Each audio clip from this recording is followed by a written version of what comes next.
Bang, sistem makan di sana free feeding atau terjadwal? Kalau dijadwal sehari berapa kali? By the way, free feeding itu boleh-boleh aja nggak sih? Katanya sebaiknya dijadwal, tapi susah juga ngaturnya karena ada yang outdoor. Oke, ini antara free feeding atau makanan dijadwal ya. Kalau gua dari dulu sampai sekarang itu masih free feeding. Dari zamannya gue punya 30 sampai 40 kucing yang udah disteril semua di satu ruangan yang agak gede, sampai sekarang yang cuma 7 sampai 11 kucing itu masih free feeding. Tapi nggak ada masalah buat teman-teman yang kucingnya makannya di jadwal ya. Biasanya itu alasannya karena kucingnya takut kegemukan, mungkin kucingnya itu udah disteril, terus nafsu makan ke dry foodnya itu cukup banyak ya. Atau bisa jadi karena kucingnya itu pengen dijadwal juga untuk pupnya. Apalagi buat yang pelihara kucing di kos atau ditaruh di dalam kamar, biasanya nggak pengen ada kotak pasir di dalam kamar. Nah, alasan yang kedua ini nih yang kurang masuk di logika gua ya. Kalau kita ngejadwal makanan kucing sehari 2 sampai 3 kali, itu masih oke lah. Selama kucingnya nggak kelaparan, selama badan kucingnya juga masih ideal, cenderung gemuk gitu ya, nggak kurus. Cuman kalau harus menjadwal pup kucing, apalagi kamu nggak taruh kotak pasir di tempat dia ada gitu ya, itu menurut gua fatal banget sih ya. Kucing kamu nahan pipis, kucing kamu nahan pup gitu. Tapi kan bisa dilatih ya, ada juga kucing yang bisa dilatih dia pup sesuai dengan apa yang kita mau. Itu ngelatih kucingnya pengen ngerasa pup sesuai jam yang kita mau, atau ngelatih kucingnya nahan pup dan nahan pipis.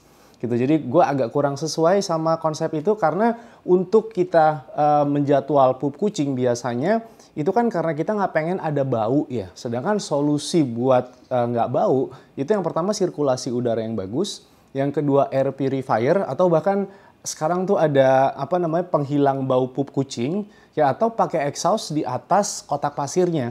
Jadi buat teman-teman yang pelihara kucing di dalam kamar, walaupun makannya dijadwal, sebaiknya tetap ditaruh kotak pasir, tapi ada air purifier atau ada exhaustnya. Gue punya dua alasan nih, kenapa dari dulu sampai sekarang gue tuh selalu free flow ya kalau buat makanan.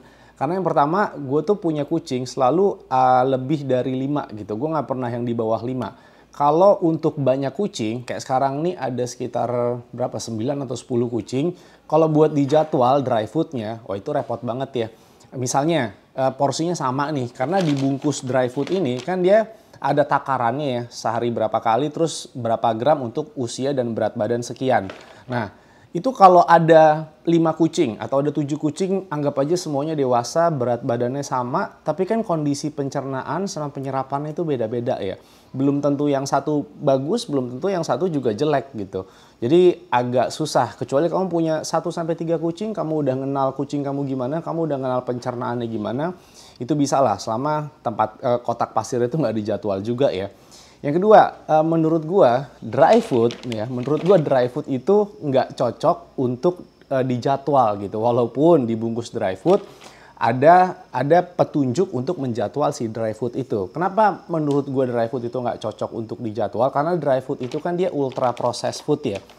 Yang pertama ultra processed food, yang kedua dry food itu masih tinggi karbo, yang ketiga proteinnya juga kualitasnya nggak bagus-bagus banget kalau dibandingin sama real food ya.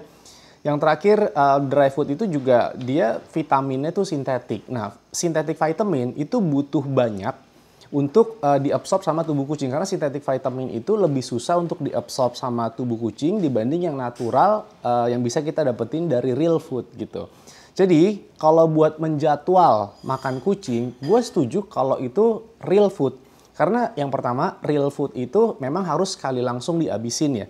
Ingat yang gue omongin ini real food ya, bukan wet food kalengan, bukan wet food yang pouch gitu. Jadi kalau real food itu kan dia karbonya ya kalau kamu nggak kasih tambahan karbo lagi dia nggak ada karbo lah. Karbonya cuma dari si real foodnya itu doang. Kualitas proteinnya nggak usah dipertanyakan lah ya, nggak perlu dibandingin sama protein yang ada di dry food atau di wet food kalengan atau wet food yang pouch. Terus di real food itu vitaminnya juga natural.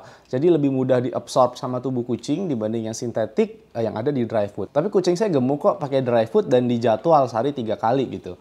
Ya gemuk karena di dry food itu cukup tinggi karbonya. Apalagi kamu pakai yang fatnya tinggi nih. Ya salah satu kekurangan dry food fat tinggi itu kan dia tinggi omega 6 fatty acid yang harus kita imbangi dengan omega 3 yang cukup. Nah, Kucing kamu ya gemuk karena dia dari karbo, karena dari omega 6 fatty acid, ya gemuk tapi belum tentu ternutrisi gitu. Makanya gue sering bilang kita fokusnya itu jangan kegemukin kucing. Nah di poin nutrisi ini sebenarnya nyambung sama salah satu alasan cat lover ngasih makan kucingnya itu di jadwal ya. Takut kucingnya kegemukan yang udah disteril dan dia doyan sama dry foodnya. Buat gua, saran gua aja nih ya, kalau untuk mencegah kucing kamu kegemukan, kena obesitas atau kena masalah diabetes, itu bukan dengan mengurangi porsi makannya. Balik lagi, sintetik vitamin itu butuh banyak biar bisa diabsorb sama tubuh kucing. Dia harus makan yang benar gitu. Cara diet kucing yang benar menurut gua itu adalah dengan mengurangi dry foodnya, tapi perbanyak real food ya. Jadi kita kurangin omega 6 fatty acid yang ada di dry foodnya, kita mengurangi karbo yang ada di dry foodnya, kita lebih ngasih real food dengan porsi yang sama sampai kucingnya kenyang.